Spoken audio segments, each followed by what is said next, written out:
কালকে কেনাকাটি করতে গেছিলাম, তোমাদেরকে বলেছিলাম যে তোমাদের দাদা আমি মার্কেটে এসেছি, তো কি কিনেছিলাম কালকে আর দেখাতে পারিনি, অনেকটা রাত হয়ে গেছিলো, এসে আর ভালো লাগেনি। তো যাই হোক, আমাদের ছোট্ট পরিবারের তরফ থেকে ছোট্ট একটা উপহার আমি কিনে নিয়ে এসেছি। এটা পাঠাবো আমাদের এক প্রিয় মানুষের কাছে, তো ওনার জন্য পাঠাবো। আর আমাদের ছোট্ট উপহার আমার কতটা পছন্দ হবে জানি না, তো তোমাদের সাথে একটুখানি আমি এক ঝলক দেখাবো। আর কি বলবো, আমার খুব ইচ্ছে ছিল যে আমি যখন কিছু পাঠাবো তো অনেক কিছু পাঠাবো, কিছু খাবার জিনিস, কিছু আরও কেনাকাটার ছিল, কিন্তু এই মুহূর্তে এই সময় আর এই অবস্থায় মানে আমি আর অন্য কিছু পাঠাতে পারছি না, আমার ইচ্ছাও হচ্ছে না। আর ওনারাও অতটা খুশি হবে না এই সময় যদি অন্য কিছু পাঠানো হয়। তো মনে হলো যে আমি যখন পরের বারে কিছু পাঠাবো তখন আমার যা ইচ্ছা সেগুলো পাঠাবো। তো যাই হোক, দেখাই তোমাদেরকে, একটু এক ঝলক দেখিয়ে দিই। আর জানি না আমার ভিডিও ওনারা দেখে তো তো আমার হয়তো খারাপ ভাবে কি জানি না, কিন্তু যেহেতু কালকে বলেছি যে আমি শপিং করতে এসেছি, কী কিনেছি দেখাবো, তার জন্যই তোমাদেরকে এক ঝলক দেখাচ্ছি। এটা আমি পাঠাবো কলকাতা আমাদের এক প্রিয় মানুষের কাছে।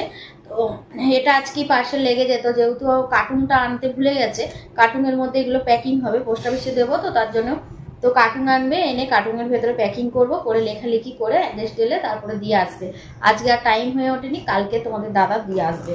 দেখো এই যে একটা প্যান্ট নিয়েছি, জিন্স কাপড় কিন্তু সফট নরম।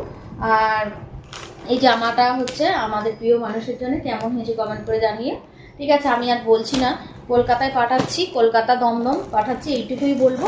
তোমরা যারা যারা আমার ভিডিও দেখো হয়তো বুঝতে পেরে যাবে, আর যারা না বুঝতে পারবে আমার কিছু করার নেই, আমি বলতে পারবো না এখন। ঠিক আছে, এই মুহূর্তে আমি বলতে পারছি না কিছু। ছোট্ট একটা উপহার, তাও আবার ভিডিও করছি, তাও আবার বলবো, ওটা আমার পক্ষে নয়।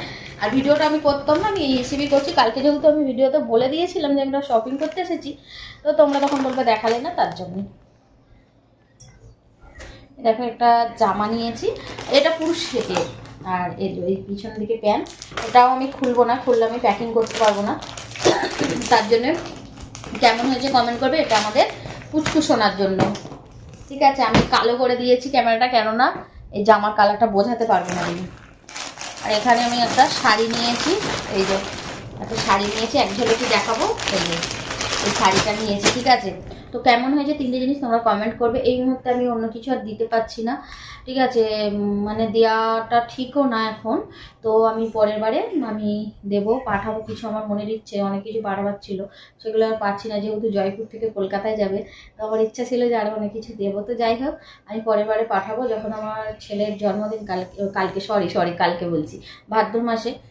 তো দেখা যাক, যদি ও ওখানে থাকে তো ওখানে তখন আবার অন্য কিছু পাঠাবো, অনেক কিছু। আর যদি ওখান থেকে চলে আসে তাহলে মনে হচ্ছে আর পাঠানো হবে না, ও ফের যখন ব্যাকে যাবে কলকাতা